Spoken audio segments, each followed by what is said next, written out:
Hello, ladies. This is Dawn LaRae here. I am so excited today. I'm always excited about these Facebook Lives and all the topics that we cover. Today, we're going to be talking about fears, and it is such an important topic for us midlife women when we're looking at changing careers because there's so many things outside of us and within us that can get in our way and hold us back, and fears can be a big factor. If you are on today, put something in the chat for me to say hello. Let me know you're here. And I think with that, we're going to dig in. So, through our training today, we're going to end up with you taking away and identifying your top fears, your top two, dig into why they exist for you, and steps that you can take to overcome them so that you can move forward in your career.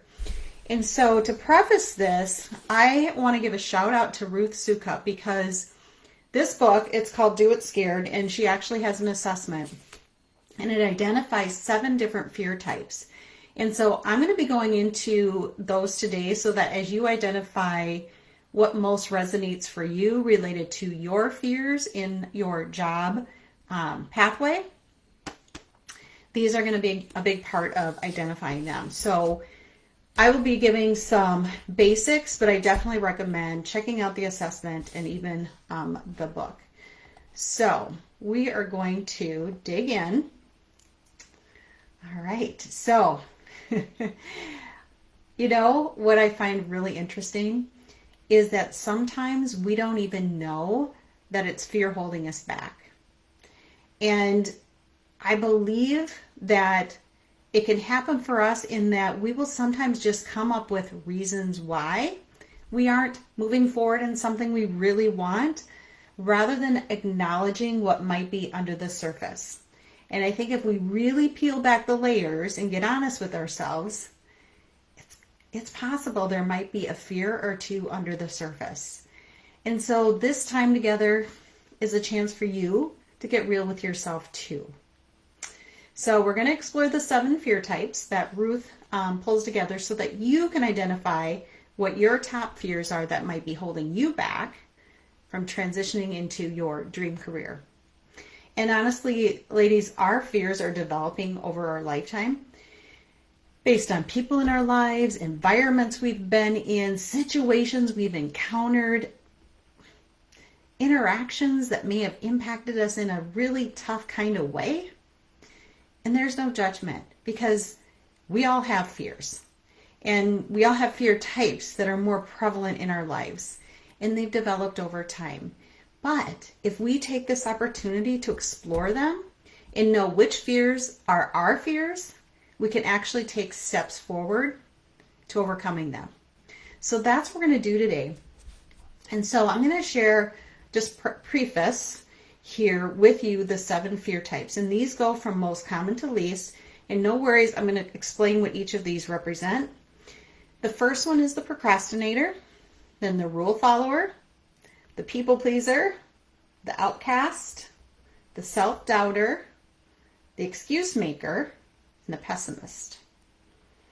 And generally we all have more than one fear type, but a dominant fear type. So what this means is this is the fear type that's most frequently going to hold us back from taking a chance, from following through on a dream, or from just doing something scared, even if we're scared. So when we go through this today, I want to ask you to think about something that you've not done, but you really wish you had. And just kind of, look through the course of your life, maybe more recently, something you've always said, gosh, I really wish I'd done that, but I haven't. And if it's career related, that's probably a nice direction to go. But honestly, for purposes of today, anything will do. So think of something that you really, really wanted to do that you've not done. So a little bit about myself, because I got me some fears myself. So you'll love this. So I used to be so scared of getting up and speaking in front of a group. Like, I got stories from college and high school of just drawing complete blanks after lots of preparation. And when I first became director of patient experience at Mayo Clinic, that was put to the test because I had to get out there and I had to not only get in front of the leaders at Mayo to promote and talk about patient experience, but speaking at conferences on behalf of Mayo Clinic about patient experience, it was just a foregone conclusion. So talk about doing it scared. And now with my current business, I'm always up talking. And what I've found are a couple things. The more things I do scared, the more confident I become in doing it scared. And the reason is not because I'm doing something and I have now so much experience that I am that expert at it. But it's because I have confidence in knowing that I'll figure it out and that I have within me the passion, the drive to figure it out, even if it's messy the first time or two. I will figure it out. The second thing that I've learned, and I think this holds true for many people, career and non-career related, is that when we have a passion for something or a why that's so strong in us that supersedes our fear, we will forge ahead and do it anyway. I mean, think about our kids. Like, talk about being passionate about something. If you have children, are you not super passionate about the safety of your child? You will step in front of a moving car to protect your child. So that's something that would be passionate for you. Now, as it relates to work for me, a little thing I've started when I'm doing something that I find myself scared, I will say the words, do it scared. I will literally say those words to myself, do it scared. And man, it feels good when you're done. The other thing that I find is helpful for me is to just give myself grace if it's not exactly what I hope for. And to recognize this is a journey of growth. And all of us in our careers, we will never land, right? We're always growing, getting better and stronger. So how about you? Do you have a stirring in you? And maybe it's a calling, a career calling, a passion for something, a why that you feel deep down you're destined for. You might not even have clarity on it, but you're feeling something, or you might have clarity on it. And yet, even with that, your fear is standing in your way of moving forward with it. We're going to dig into that today, ladies. And one thing, and this is just a little bit of a pro tip, visualizing your passion or your why and your fear, and actually visualizing the two side by side, and then thinking about what is most important to you. Are you going to let that fear outweigh your why? Are you going to let your why outweigh your fear? This is the reason why in my coaching program and many coaches, there is a lot of mindset work because, man, we are master rationalizers. We are human. And fear can really be one of the things that get in our way. So I want to throw out a few examples. And first of all, the reason I can come up with these examples is because I can relate to them, but also because I've talked to a lot of women in a similar situation. So here's just a few examples of fears that you may or may not be able to relate to as it relates to your career. Fear of what others may think of us when changing careers midlife. Fear of trying and failing in a career transition. And I put failing in parentheses. Fear of being judged for leaving a perfectly good career. Fear of handling the pressure that might come from a new career. Fear of what may go wrong as you walk through a career transition. Fear of all the uncertainties involved in moving towards a new career. Fear of not having what it takes. to achieve your dream career. These, I'm afraid they're not uncommon for anyone taking a leap, and especially midlife. But even so, we do not need to let these fears run our lives. We absolutely can take them on, and we might even be able to use them to our advantage because we're aware of them. So what if your why is so strong that your fear loses its hold upon you? What if identifying your fear or fear type is the exact first step that you need to take charge of your career direction? And I do want to say that it can sometimes be really difficult to work through these fears alone. And the reason is, left to our own devices, and perhaps even some well-intentioned friends or family members, we can have a tendency to rationalize our fears. And this is where a coach partner can really come in handy. When we have coaching partners, and I have a coach myself, we have no option but to look under the surface. That's the purpose of connecting, is to dig down, understand what's under the surface so we can deal with it and take action in the direction that we want for our lives. Okay, are you ready to run through the first 3 steps? We're going to dig in. So first,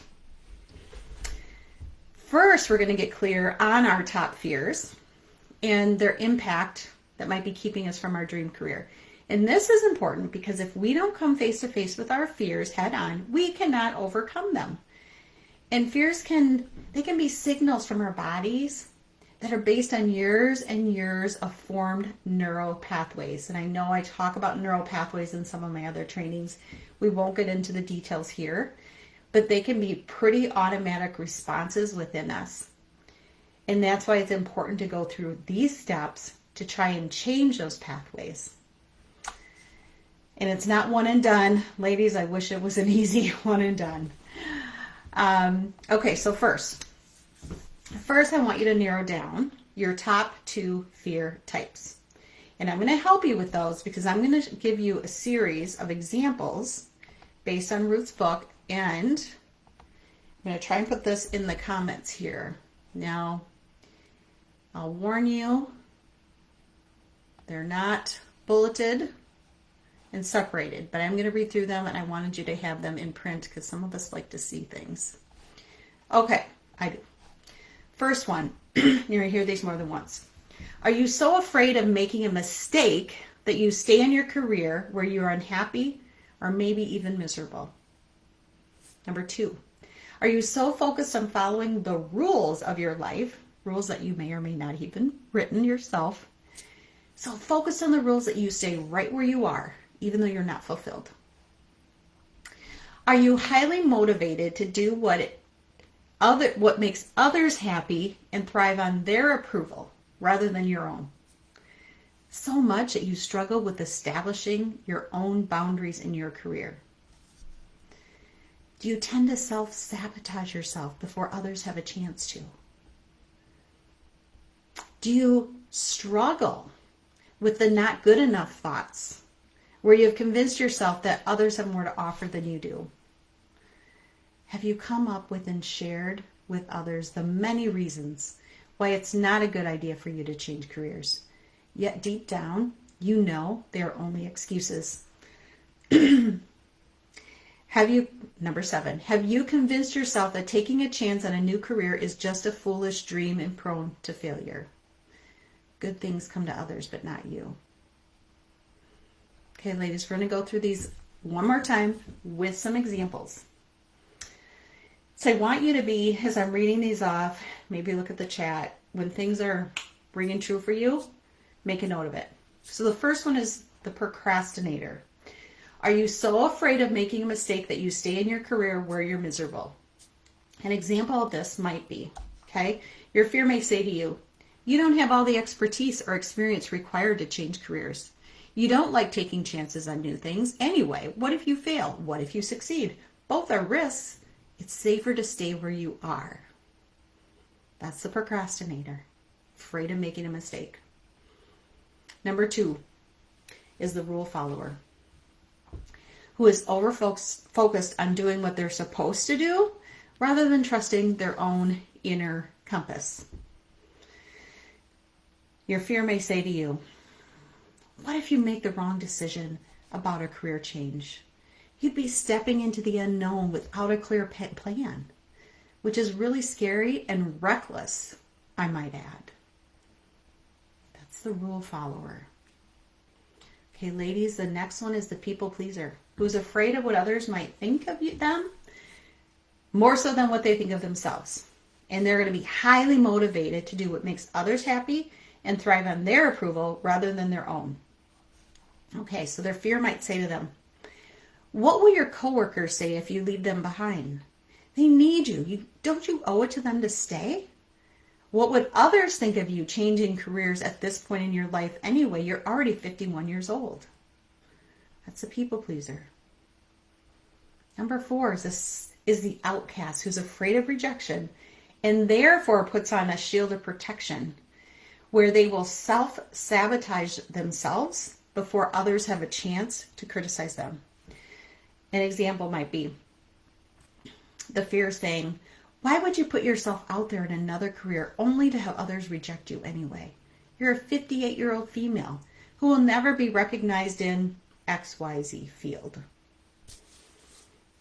Okay, ladies, that is the outcast. The next is a self-doubter who's afraid of not being good enough and is overwhelmed with self-limiting beliefs so much that they're stuck. And they struggle with thoughts of, I'm not good enough. And they believe others have more to offer than them. So their fear might say, who do you think you are changing careers at this point in your life?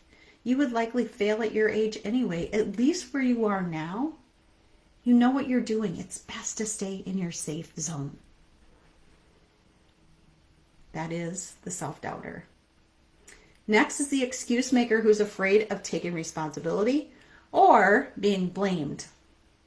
So if this would be an example of coming up, when you come up with reasons why it's not a good idea, even though deep down you know they're only excuses. So your fear might say, sure, you have a big dream for yourself, but let's think of all the reasons why that's not a good idea.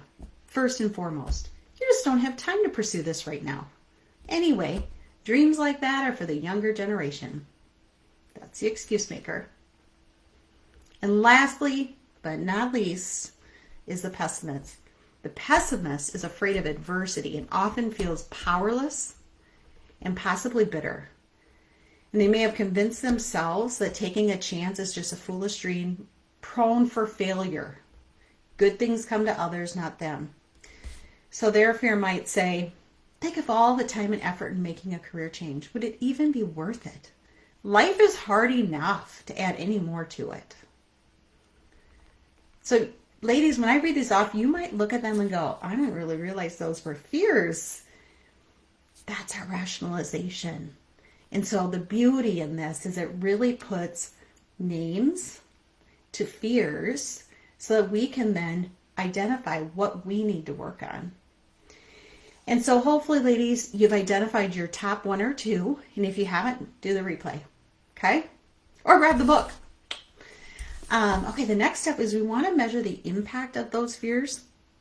So I want you to write down on a scale of 1 to 10, how much are your top 2 fears keeping you from taking steps towards changing your career? And let's be honest, I can't see what you're writing down. You're just between you and yourself. So when we can measure the impact, we're looking in the mirror. And we can be looking at some pretty deep-rooted thoughts and beliefs. And we can't move forward with intention if we don't put them front and center. Okay, ladies, we're going to move on to the next step.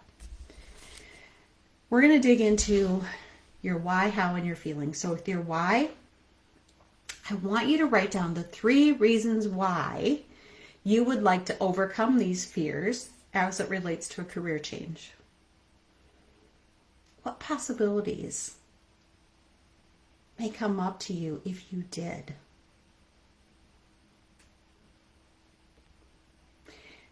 We want to dig into the possible outcomes of overcoming these fears so we can begin not only to visualize a future career change, but also feel the emotions that come from that. Next, I want you to write down how your life would change. We're going to get real. How would your life change if you overcame these fears? And just think about it. What would your life look like personally, professionally? Do you get excited about the possibilities? That's a good indicator. If you're not getting excited, then it probably isn't something you really wanted to do anyway. Visualization can be so powerful. When I work with women and we dig into some visualization exercises, I am always amazed at the impact it can have on them. So take the time to do that. And when you think of facing your fears and moving forward, I want you to also think about how it makes you feel. So you're visualizing yourself out here. How does it make you feel? Really, really dig into that. Do you feel powerful? Do you feel exhilarated? What are those feelings of being on the other side of that fear? Next, we won't get into the details of this, ladies, but what I really love is when we can do, I like to call it the get real fear statement. And what we're doing here is we are labeling the fear that we are navigating. And if we do this, it helps us, again, to take one more step with getting real about the fear in our life and the impact it may be having as it relates to our career. So I want you to write down your personalized get real fear statement as it relates to your top 1 or 2 fear types. You might want to be hesitant, you might want to rationalize, or I just want you to resist that urge, okay? We're not going to rationalize, we're not going to condone, because we're going to hit this head on. Because these fears are holding you back from your why. We're not going to let that happen anymore. So I'm going to give you one example. Maybe people pleaser is your fear type.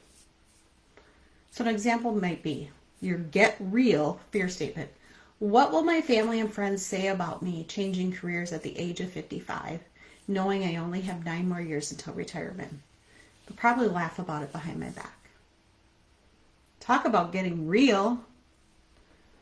Whatever it is, get it out on the table, because we can't do anything with it if we don't. Okay, ladies. And here, the last 2 steps, they go together. The first is I want you to write down 2 steps you could take. 2 steps, big or small. Write down a timeline for them. Maybe you want to look at it from the standpoint, a practical standpoint, and list out what would it take. Maybe it's finances. Maybe it's obtaining certifications, coursework. Maybe you just want to start by journaling about your dream career. Maybe you want to have a conversation with your partner. Maybe you want to talk with other professionals in that field. Whatever it is for you, write down 2 steps you could take. And the next step is important. It's finding an accountability partner.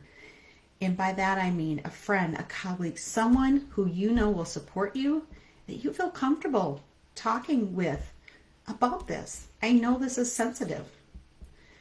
And share with them your fear. Share with them the aha moments that came from this. Share with them the plans you intend to take. And ask them to follow up with you. So we don't have time to go into all of the rich work we can do around fears here, but I hope, ladies, that this gave you enough to really dig in for yourselves and to move forward. And I want you to always know you're not alone. I want you to always know there is no judgment here, because I have them too. We all do. So today, just to recap. 1, we got clear in our top fears and their impact in keeping us from our dream career. We dug into our why, our how, and our feelings. We made a get real fear statement and a plan to take action. Ladies, I hope this was helpful to you. If you want any additional support, you know where I am. Reach out to me. I do these lives because I want to make a difference in your lives. And I also want you to know that I'm here to chat with in between the sessions. So thank you. And I want you to never forget, it's never too late.